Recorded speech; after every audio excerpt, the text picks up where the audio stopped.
සුබ දවසක් ප්‍රාර්ථනා කරනවා ඔයාලට. ඉතින් අද මම හිතුවා ඔයාලට අලුත්ම විදිහේ පොල් රොටි එකක් හදන්න හැටි කියලා දෙන්න. ඉතින් මේ පොල් රොටි එක අපේ ඔරිජිනල් පොල් රොටි එකට වැඩිය වෙනස්. මේ පොල් රොටි එක ගොඩක් සොෆ්ට්.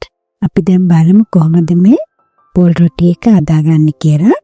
මම බ්ලෙන්ඩර් එක අරගෙන කාගත්ත පොල් කෝප්පයක් එකතු කරගන්නවා. ඊළඟට වතුර කෝප්ප කාලක් එකතු කරගන්නවා. දැන් ලුණු තේ හැඳි භාගයක් එකතු කරගන්නවා. ඊළඟට මම මේක බ්ලෙන්ඩ් කරගන්නවා. පොල් ටික හොඳට ඇඹරෙනකම් බ්ලෙන්ඩ් කරගන්න. බ්ලෙන්ඩ් කරලා ඉවරලා මේකට මම බිත්තරයක් එකතු කරගන්නවා. ඔය බිත්තර අකමැති නම් බිත්තර නැතුව හදන්නත් පුළුවන්. එතකොට උණු කරගත්ත බටර් මීස හැඳි එකක් එකතු කරගන්න. ඊළඟට පිටි කෝප්ප දෙකක් එකතු කරනවා.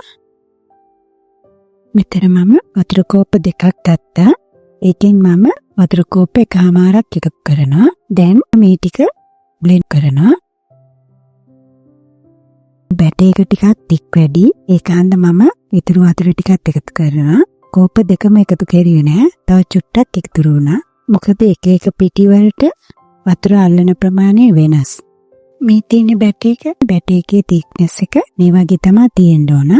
ඔයා බැටර් එක හැන්දින් බලලා බැටර් එක අනුව වතුර එකතු කරගන්න. ගොඩක් දිය කරගන්න එපා. ඔයා රොටි එකට පොල් වැඩි කැමති නම් ඔයාට පුළුවන් පොල් කෝප්ප දෙකයි පිටි කෝප්ප දෙකයි එකතු කරන්න.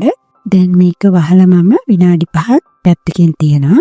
විනාඩි 5ක් 10ක් වුණත් කමක් නැහැ. දැන් පෑන් එකක් ලිපේ තියලා සාමාන්‍ය ගානට ලිපේ ගින්දර තියාගන්න ඕන. පෑන් එක රත් වුණාම බැටර් එකෙන් හැන්දක් අරන් දාලා මේ වගේ තුනී කරගන්නවා. ඊළඟට අනිත් පැත්ත හරව ගන්න ඕන.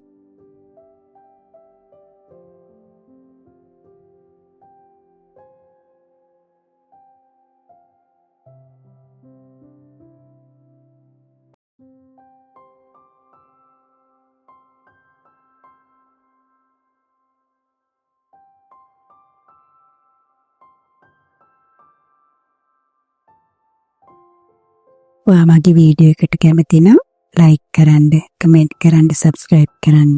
මේ බලන්න කොච්චර සොෆ්ට් කියලා. ඉතින් මේ අලුත්ම විදිහේ පොල් රොටි එක ඔයාත් හදලා බලලා කමෙන්ට් එකක් දාන්න කොහොමද රස කියලා. ඉතින් මෙතෙක් කළා ෆ්ලේවර් ටවුන් channel එකත් සමග රැඳී සිටියට ඔයාලට ගොඩක් ස්තුතියි.